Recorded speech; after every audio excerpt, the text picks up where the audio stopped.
Estamos de volta com 3-1 aqui na TV Brasil. O assunto é aquecimento global. Nosso entrevistado é o professor Luiz Carlos Molion. Participam dessa conversa o jornalista Efraim Neto e a jornalista Zilda Ferreira, que vai retomar a entrevista com uma pergunta sobre Tucuruí. Professor, como o senhor explica a proliferação de mosquitos na região de Tucuruí, onde há registros de mortes por picada de mosquitos, 800 ataques por minuto em consequência do desequilíbrio ambiental? Eu entrevistei vários moradores do entorno e eles me asseguraram que houve uma mudança de clima, de fato, um aquecimento na região. Perfeito, Zilda. Isso aí é documentado, né? A gente tem experimentos feitos em vários outros países. No Brasil, infelizmente, não se fez isso. Eu fui até convidado a colocar uma rede para medir, por exemplo, as consequências no caso de Itaipu, não de Tucuruí, mas tem colegas da Universidade Federal do Pará que trabalham em Tucuruí e eles realmente mostram que no momento que você coloca um lago de 2.400 km², como é o tamanho de Tucuruí, esse lago modifica o microclima, a região em torno.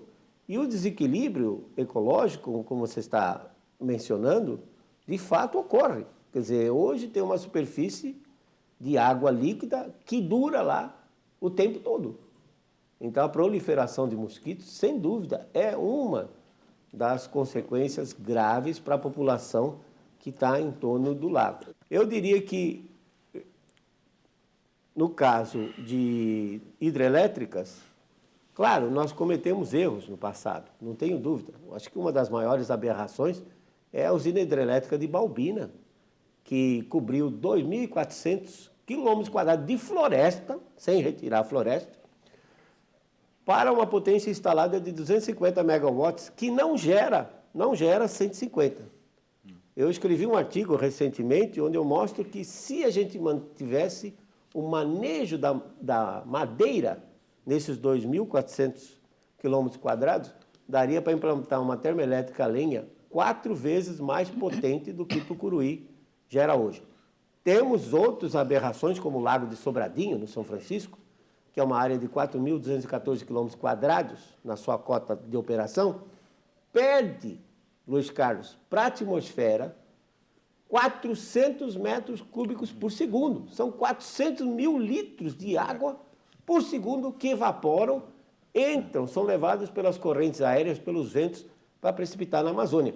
Então, nós fizemos grandes erros, mas temos um exemplo, por exemplo, bem sucedido, que é Itaipu, que com um lago de 1.360 metros quadrados, temos uma potência instalada de 14 gigawatts e é a maior hidrelétrica do planeta. Professor, quando a gente tem pontuado as questões com relação às mudanças climáticas, em especial a imprensa, o grande símbolo são as geleiras. E dentro da perspectiva de que possa ser aquecimento ou resfriamento, a gente tem a questão do meio ambiente urbano, digamos assim, onde cada vez mais a gente tem uma migração de pessoas para esses centros. De que maneira a gente pode fazer uma relação entre a importância do meio ambiente urbano, a questão climática? Seria o momento de iniciar um processo de adaptação? Concordo com você plenamente. O problema é o seguinte, que os meteorologistas não gostam de estudar clima urbano, por incrível que pareça. Quem está envolvido nisso são mais os geógrafos. Mas eu concordo plenamente, porque há uma situação global, não é só nossa. Hoje, no mundo, em média, 55% da população vive nas grandes cidades. O Brasil tem problemas maiores. No Nordeste, por exemplo, chega a 80% da população do estado está dentro das grandes cidades. Então, o que acontece, Efraim, é que, como agora o homem está se aglomerando, a sociedade, quer dizer, o ser humano se torna mais vulnerável. Porque um mesmo evento extremo, que ocorria há 50, 60 anos atrás, com menos população, causava menos impacto econômico e social e até de mortes do que agora. Então, concordo plenamente com você que, ao invés de estarmos como nessa conferência de Copenhague, discutindo redução de CO2, que CO2, como eu disse, não é um bandido, nós deveríamos estar nos preocupando com isso, com esses aspectos, como se adaptar, porque eventos extremos sempre ocorreram, tanto durante o período frio como durante o período quente. Os eventos de tempo eles são independentes do clima em si.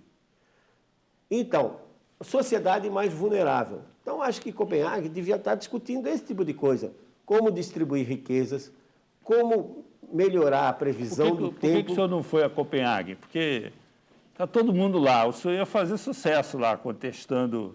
Não faz sucesso não, absoluto, Luiz Carlos. O problema de Copenhague é um problema político, é um problema econômico, não tem nada de científico.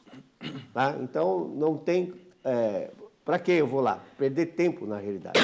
Para mim, Copenhague, se prendendo à discussão de redução de carbono, é uma perda de tempo enorme. Como eu disse, eu preferia que tivessem discutindo soluções para diminuir essa desigualdade. Você tem 950 milhões de pessoas na África, dessas 950 milhões, 90% não tem o que comer. Agora, os africanos foram os que fizeram mais barulho lá. Eles pararam a conferência exigindo que os países desenvolvidos estabelecessem cotas.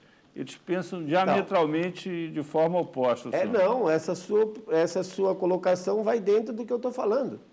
Ninguém vai lá preocupado com o meio ambiente, ninguém vai lá preocupado com o aquecimento ou o resfriamento global.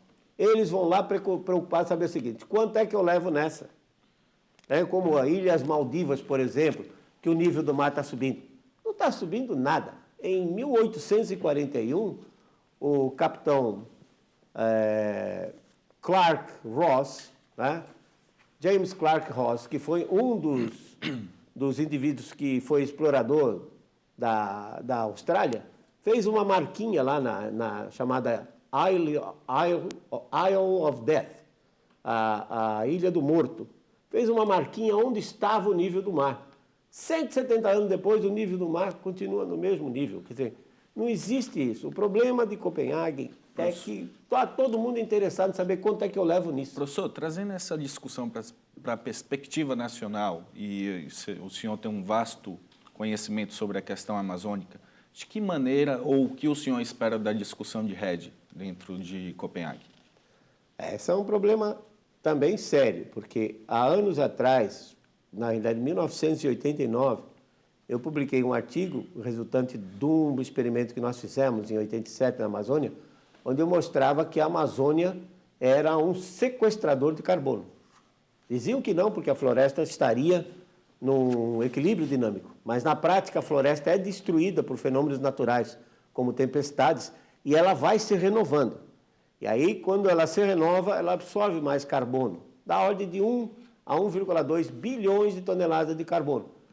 O protocolo de Kyoto não levou em consideração florestas naturais, absorvendo carbono. Claro, o grande problema que a gente sempre teve medo é se vai haver uma pressão internacional para que tirem a Amazônia da gente, como sempre ocorreu, e em função de que, bom, se vocês não conseguem conservar, vocês estão destruindo, então deixa com a gente que a gente toma conta. A biodiversidade da Amazônia é um negócio fantástico. Acho que em termos de insetos, por exemplo, a gente não conhece 10% dos insetos que existem lá.